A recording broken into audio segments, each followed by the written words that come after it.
চলুন বন্ধুরা, আজকে আমরা সহজ পদ্ধতিতে ৮ এবং ৯ ঘরের নামতা শিখি। কেমন হয় যদি মুখস্থ ছাড়া আমরা সহজভাবে এই নামতাগুলো মনে রাখতে পারি? তো চলো কথা না বাড়িয়ে শুরু করি। প্রথমে আমাদের এটা মনে রাখতে হবে যে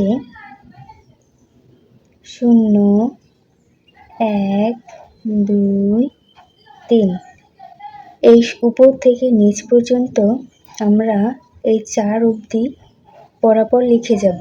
তারপর ৪টা আমরা ডাবল করে দেব। এরপর আবার এখান থেকে শুরু করব ৫, ৬, ৭, ৮। শুধু মাঝখানে এই ৪টা হবে ২ বার। তারপর দেখো এরপরে যে কাজগুলো আছে ওগুলো আমরা এখানে শূন্য দিলাম। তারপর আমরা জোড় সংখ্যা দেব শুধু ২, ৪, ৬, ৮ হয়ে গেল।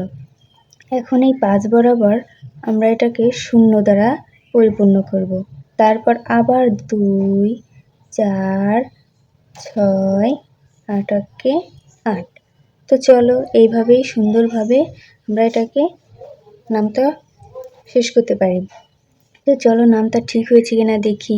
৮ × ৮, ৮ × ২ = ১৬, ৩ × ৮ = ২৪, ৪ × ৮ = ৩২, ৫ × ৮ = ৪০, ৬ × ৮ = ৪৮, ৭ × ৮ = ৫৬, ৮ × ৮ = ৬৪, ৮ × ৯ = ৭২, ৮ × ১০ = ৮০। এরপর দেখো ৯ এর ঘরের নামটা আরো সোজা। প্রথমে আমাদের কি করতে হবে, এখানে শূন্য বরাবর ৯ × ৯, এখানে আমরা আগে শূন্য দিলাম। শূন্য যদি তুমি স্কিপ করতে চাও সেটাও পারো।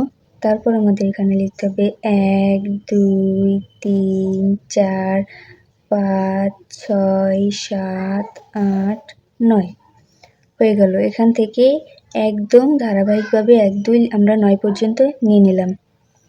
তারপরে নিচের থেকে আবার শূন্য দ্বারা পরিপূর্ণ করে নিলাম। তারপর ১, ২, ৩, ৪, ৫, ৬, ৭, ৮, ৯ হয়ে গেল।